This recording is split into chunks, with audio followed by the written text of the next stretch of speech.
शिव पुराण सभी पुराणों में सर्वाधिक महत्वपूर्ण व सबसे ज्यादा पढ़ी जाने वाली पुराणों में से एक है।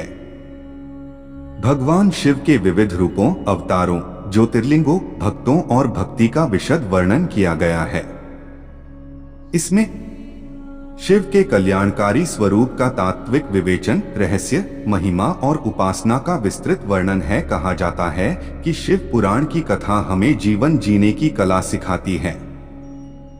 हमें भगवान शिव की भक्ति, उनकी गाथाओं का श्रवण करना चाहिए ताकि हमारा मानस जन्म सुखमय बन सके। कथा को पूरा सुनिए, बीच में छोड़ना अपशगुन होता है।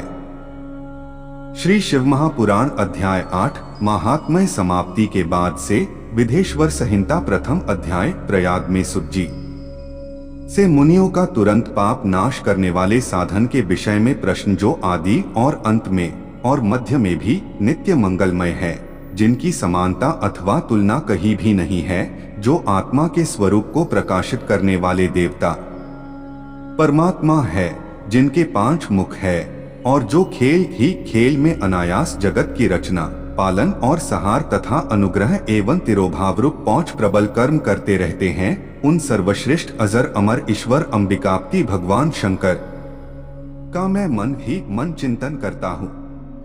व्यास जी कहते हैं, जो धर्म का महान क्षेत्र है और जहाँ गंगा यमुना का संगम हुआ है, उस परम पुण्यमय प्रयाग में जो ब्रह्मलोक का मार्ग है, सत्यव्रत में तत्पर रहने वाले महातेजस्वी महाभाग महात्मा मुनियों ने एक विशाल ज्ञान यज्ञ का आयोजन किया।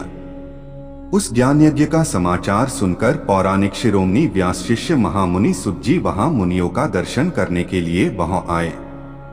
सुत जी को आते देखकर सब मुनि हर्ष से खिल उठे और अत्यंत प्रसन्नचित्त से उन्होंने उनका विधिवत स्वागत सत्कार किया। तत्पश्चात उन प्रसन्न महात्माओं ने उनकी विधिवत स्तुति करके विनयपूर्वक हाथ जोड़कर उनसे इस प्रकार कहा, सर्वज्ञ विद्वान रोमहर्षण जी, आपका भाग्य बड़ा भारी है। इसी से आपने व्यास जी के मुख से अपनी प्रसन्नता के लिए ही संपूर्ण पुराण विद्या प्राप्त की है। इसलिए आप आश्चर्य स्वरूप कथाओं के भंडार है, ठीक उसी तरह जैसे रत्नाकार समुद्र बड़े बड़े सारभूत रत्नों का आगार है। तीनों लोकों में भूत, वर्तमान और भविष्य तथा और भी जो कोई वस्तु है, वह आपसे अज्ञात नहीं है।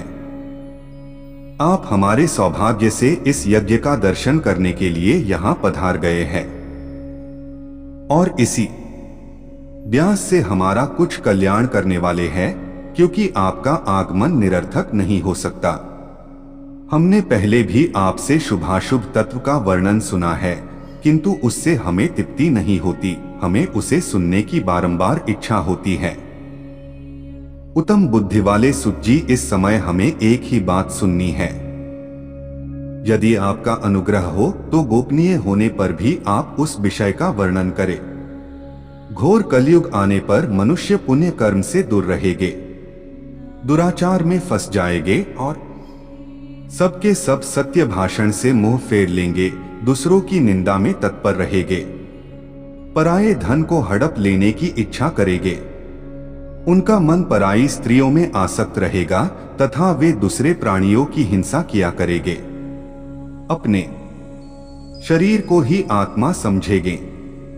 मूढ़, नास्तिक और पशु बुद्धि रखने वाले होंगे, माता पिता से द्वेष करेंगे, ब्राह्मण लोभरूपी ग्राह के ग्रास बन जाएंगे, वेद बेचकर जीविका चलाएंगे, धन का उपार्जन करने के लिए ही विद्या का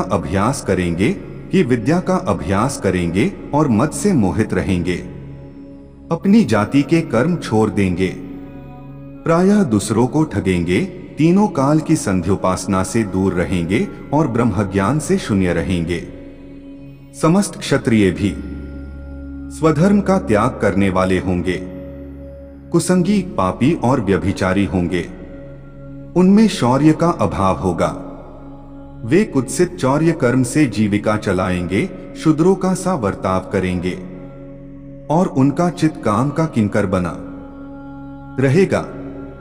वैश्य संस्कार भ्रष्ट, स्वधर्म त्यागी, कुमार्गी, धनोपार्जन परायण तथा नाप तौल अपनी कुत्सित विचार का परिचय देने वाले होंगे। इसी तरह शूद्र ब्राह्मणों के आचार में तत्पर होंगे, उनकी आकृति उज्ज्वल होगी, अर्थात वे अपना कर्म धर्म छोड़कर उज्ज्वल वेशभूषा से विभूषित हो व्यर्थ घूमेंगे। वे स्वभावतः ही अपने धर्म का त्याग करने वाले होंगे। उनके विचार धर्म के प्रतिकूल होंगे। वे कुटिल और द्विजनिंदक होंगे। यदि धनी हुए तो कुकर्म में लग जाएंगे। विद्वान हुए तो वाद विवाद करने वाले होंगे। अपने को कुलीन मानकर चारों वर्णों के साथ वैवाहिक संबंध स्थापित करेंगे। समस्त वर्णों को अपने संपर्क से भ्रष्ट करेंगे, व्यर्थ घूमेंगे। वे स्वभावतः ही अपने धर्म का त्याग करने वाले होंगे। उनके विचार धर्म के प्रतिकूल होंगे। वे कुटिल और द्विजनिंदक होंगे। यदि धनी हुए तो कुकर्म में लग जाएंगे। विद्वान हुए तो वाद विवाद करने वाले होंगे। अपने को कुलीन मानकर चारों वर्णों के साथ वैवाहिक संबंध स्थापित करेंगे। समस्त वर्णों को अपने संपर्क से भ्रष्ट करेंगे। वे लोग अपनी अधिकार सीमा से बाहर जाकर द्विजोचित सत्कर्मों का अनुष्ठान करने वाले होंगे। कलयुग की स्त्रियां प्रायः सदाचार से भ्रष्ट और सदा पति का अपमान करने वाली होगी। सास ससुर से द्रोह करेगी, किसी से भय नहीं मानेगी, मलिन भोजन करेंगी, कुत्सित हाव भाव में तत्पर होंगी। उनका शील स्वभाव बहुत ही बुरा होगा और वे और अपने पति की सेवा से सदा ही विमुख रहेंगी। सुत जी, इस प्रकार जिसकी बुद्धि नष्ट हो गई है, जिन्होंने अपने धर्म का त्याग कर दिया है, ऐसे लोगों को इहलोक और परलोक में उत्तम गति कैसे प्राप्त होंगी, इसी चिंता से हमारा मन सदा व्याकुल रहता है। परोपकारजे समान दूसरा कोई धर्म नहीं है। अतः जिस छोटे से छोटे उपाय से इन सब पापों का तत्काल नाश हो जाए, उसे इस समय कृपा पूर्वक बताइए, क्योंकि आप समस्त सिद्धांतों के ज्ञाता है। अध्याय समाप्त हुआ। धन्यवाद।